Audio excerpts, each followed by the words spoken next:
Il n'avait pas fallu moins de 16 jours aux 14 Lévites et à leurs frères pour procéder au complet nettoyage de la maison de l'Éternel et à sa remise en ordre.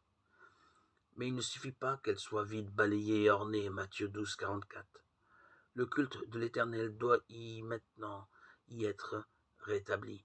À peine réalisé la sanctification du sanctuaire, Ézéchias de nouveau ne tarde pas un instant, il se lève de bonne heure pour offrir les sacrifices avec des chefs de la vigne. Et les sacrificateurs, toutefois, sans prendre comme Osias la place de ceux-ci. Remarquons que l'Holocauste et le sacrifice pour le péché sont pour tout Israël. Ne l'oublions jamais, les croyants qui se souviennent du Seigneur autour de sa table ne sont qu'une faible expression de tout le peuple de Dieu.